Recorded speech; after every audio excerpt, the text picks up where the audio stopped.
अभी जल्द ही हमारे बीच में हमें लगता है कि एक नया कानून भी प्रस्तावित होगा। ऐसे दरिंदों का सिर्फ एक ही कानून होना चाहिए और वो है लाल किले पे फांसी। आज पूरा समाज, पूरा देश आंदोलित है।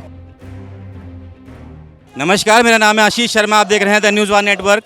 कोलकाता का जो रेप मैटर है, मर्डर मैटर है, उसी के वो थम नहीं रहा है, पूरे देश में कैंडल मार्च हो रहे हैं। इसी क्रम में हम पहुंच चुके हैं अभी हरिद्वार और अभी बात कर लेते हैं हम लोग। यहाँ पर हमारे साथ में कैंडल मार्च निकाला जा रहा है, पूरे देश में रोष का माहौल है।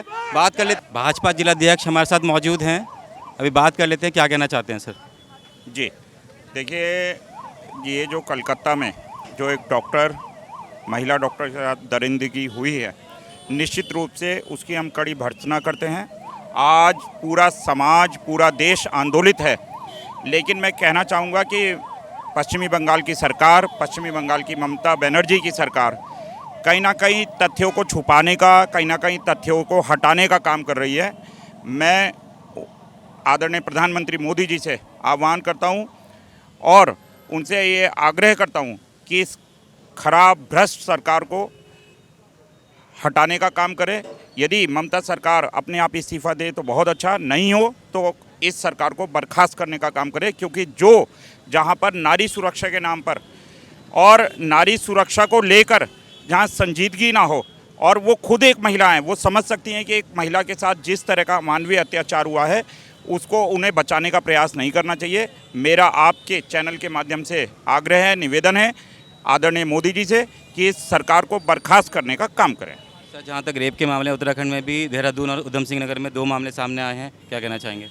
देखिए, यदि हमारे आदरणीय पुष्कर सिंह धामी जी की सरकार ने त्वरित कार्रवाई करी है और जो भी दोषी होगा निश्चित मानिए उसको बख्शा नहीं जाएगा। क्योंकि सरकार यदि कार्रवाई तुरंत कर रही है और दोषियों को पकड़कर उस पर कार्रवाई करने का काम करे तो निश्चित रूप से सरकार के प्रयास सराहनीय हैं।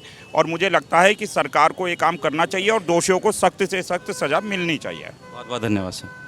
सर, क्या कहना चाहेंगे कि हर बार कैंडल मार्च ही क्यों निकालना पड़ता है? ऐसा कोई प्रावधान क्यों नहीं लाया जाता है कि जो हमारा ये होता है, इस तरह की घटना होती है, उससे पहले ही रोकथाम की जाए उसकी?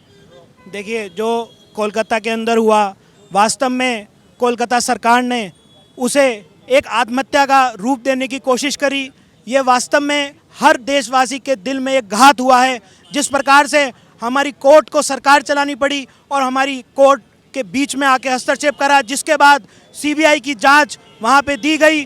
ऐसी सरकार जो कि दोषियों का साथ देती है, मैं आदरणीय राष्ट्रपति महोदय भारत सरकार से ये निवेदन करता हूँ कि तत्काल प्रभाव से उन्हें बर्खास्त कर देना चाहिए और देश के अंदर एक ऐसा नया कानून लेकर आना चाहिए कि ऐसे दोषियों को जो इतने जघन्य अपराध करते हैं उन्हें बीच चौराहे पे फांसी की सजा होनी चाहिए, जिससे आने वाली उनकी पीढ़ियां 100 बार ये कुकर्म करते हुए सोचें कि ऐसा काम उन्हें नहीं करना चाहिए। उत्तराखंड में भी देहरादून और उधम सिंह नगर 2 वाक़ये सामने, क्या कहना चाहेंगे? देखिए, मैं आदरणीय मुख्यमंत्री उत्तराखंड के पुष्कर सिंह धामी जी को बधाई भी देना चाहता हूं कि जिस प्रकार से 24 घंटे के अंदर उन आरोपियों को पकड़ लिया गया। 5 आरोपी आज जेल के सलाखों के पीछे हैं और हमारी अभी चर्चा भी हुई। उन्होंने कहा कि इन्हें फास्ट ट्रैक कोर्ट के माध्यम से फांसी की सजा दिलवाने का काम करेंगे। एक तरफ ऐसी हमारी उत्तराखंड सरकार और दूसरी तरफ कोलकाता की सरकार जो एक गैंग रेप को रेप भी नहीं, गैंग रेप को आत्महत्या कहती है। ऐसी सरकार के माध्यम से मैं राष्ट्रपति के माध्यम से ये कहना चाहता हूं कि ऐसी सरकार का इस्तीफा ले लेना चाहिए और वो इस्तीफा ना दे तो तत्काल प्रभाव से उसे बर्खास्त करते हुए वहां पर राष्ट्रपति शासन लगा देना चाहिए। सर, कहीं ना कहीं आपको ऐसा नहीं लगता, जो जुडिशरी है हमारी, इतनी सारी पेंडेंसी है केसेस की, फास्ट ट्रैक कोर्ट का यह है कि हो जाता है जल्दी, लेकिन उससे भी एकदम हफ्ते 10 दिनों के भीतर समाधान मिले, क्या कहना चाहेंगे? देखिए, इसके लिए प्रधानमंत्री आदरणीय नरेंद्र मोदी जी का मैं आभार करता हूं कि उन्होंने इसके लिए एक कमेटी बनाई जिसमें नए कानून पे चर्चा हो रही है और अभी जल्द ही हमारे बीच में हमें लगता है कि एक नया कानून भी प्रस्तावित होगा। लेकिन ऐसे विपक्ष के लोग, ऐसी सरकारें जो कि इस देश के आम नागरिक के, आम जनता के मन के अंदर घात डालने की कोशिश करते हैं, मन के अंदर एक ऐसी बुरी चीज पहुंचाने का काम करते हैं जिससे हर व्यक्ति के मन के अंदर एक ऐसी भावना आती है कि हम इस लोकतंत्र में है भी, ये देश में लोकतंत्र है भी या नहीं।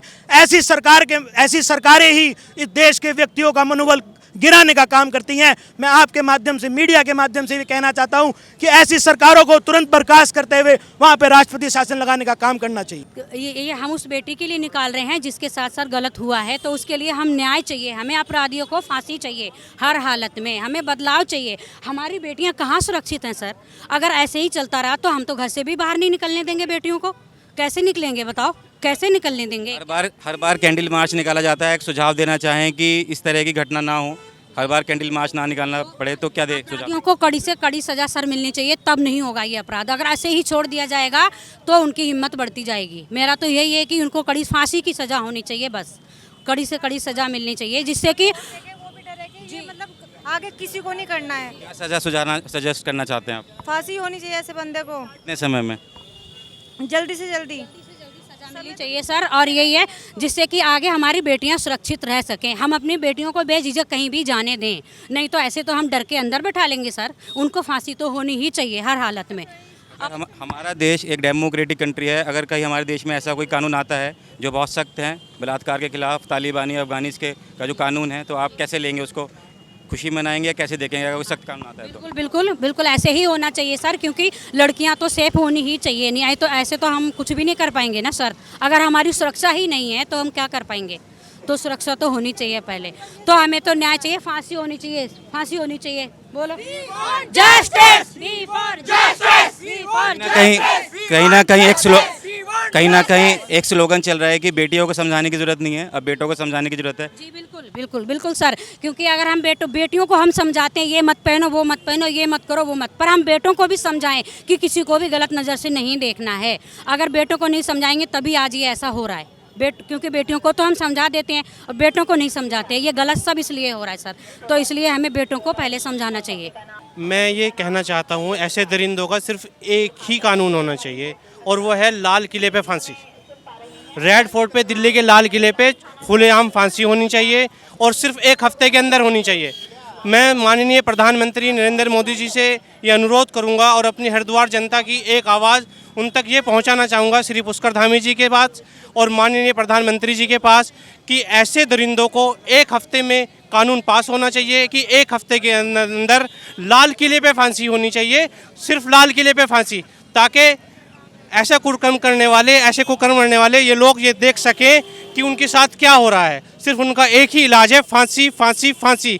ऐसे हत्यारों को फांसी दो, फांसी दो, फांसी दो, फांसी दो। हरीजी जी, अगर बात की जाए, हमारा जो देश है डेमोक्रेटिक कंट्री है, अगर इसके कानून देखे जाएं बलात्कार के खिलाफ जो सख्त कानून है, कहीं ना कहीं हमें तालिबानीज़ अफगानीज़ को फॉलो करना पड़ेगा, तो आप कैसे देखेंगे अगर हमारे देश में ऐसी व्यवस्था होती है कानूनी प्रक्रिया को लेकर? देखिए, मैं आपके माध्यम से सबसे पहले तो बताना चाहता हूं कि अभी जैसे कि धारा 370 हमारी जम्मू कश्मीर के अंदर हटी, आदरणीय प्रधानमंत्री ने एक नया कानून जो है अमेंडमेंट करा, इसी प्रकार से अभी हमारी कई ऐसे संसद के अंदर कानून जो हमारे बनने वाले हैं उसकी कमेटी बनी है जिसमें संशोधन की विषय पर चर्चा चल रही है और आने वाले समय में ऐसे संशोधन भी होंगे। वास्तव में ये देश की मांग है, जनता की मांग है और हम एक डेमोक्रेसी राज्य, एक डेमोक्रेसी देश के अंदर रहते हैं जहाँ पे लोकतंत्र चलता है और इस लोकतंत्र के अंदर हमेशा जनता की बात का सम्मान करा जाता है और जहाँ जनता की बात का सम्मान होगा वहाँ देश में चाहे किसी की भी सरकार हो उसे सुनना पड़ेगा, जनता की आवाज़ को सुनना पड़ेगा, जनता के लोगों को सुनना पड़ेगा और निश्चित रूप से इस देश के अंदर एक ऐसा कानून आना चाहिए। और जल्दी मैं सोचता भी हूँ कि आदरणीय प्रधानमंत्री नरेंद्र मोदी जी लोकसभा के अंदर उस कानून को लेकर भी आएंगे जिसमें ऐसे जघन्य अपराधों के लिए इस देश के अंदर कोई माफ़ी नहीं होगी और उन्हें तत्काल प्रभाव से चुराए के बीच में ला के फांसी की सजा दी जाए। हरी जी, जनता आपको देख रहे हैं कि जैसे भावी मेयर प्रत्याशी के रूप में जनता आपको देख रही है, अगर आप यहाँ मेयर बनते हैं तो महिलाओं की सुरक्षा के लिए हरीजीत जी के प्लान ऑफ एक्शन क्या रहेंगे स्पेशल? देखिए, अभी ये विषय नहीं है बोलने का, क्योंकि आज मैं बहुत ही भावुक हूँ और वास्तव में हमारी बेटी के साथ जो ये दर्दनाक कृत्य हुआ है, मैं इसे विनम्र श्रद्धांजलि देने आया हूँ और मैं कोई राजनीतिक बात अभी इस मुद्दे पे यहाँ पे आपके सामने नहीं करूँगा। आज सिर्फ ये दिन उस बेटी के लिए, उस माँ के लिए, उस बहू के लिए है जो कहीं हमारे परिवार की भी हो सकती थी, लेकिन कोलकाता सरकार में जिस प्रकार से ये कुकर्म हुआ, जिस प्रकार से ये दुष्कर्म हुआ, हम इसकी घोर भर्त्सना करते हैं, निंदा करते हैं और तत्काल प्रभाव से जब तक दोषियों के खिलाफ कार्रवाई नहीं होती, उन्हें फांसी की सजा नहीं दी जाती, इसी प्रकार पूरे देश के अंदर हम आंदोलन करेंगे और अपनी आवाज़ को बुलंद करेंगे।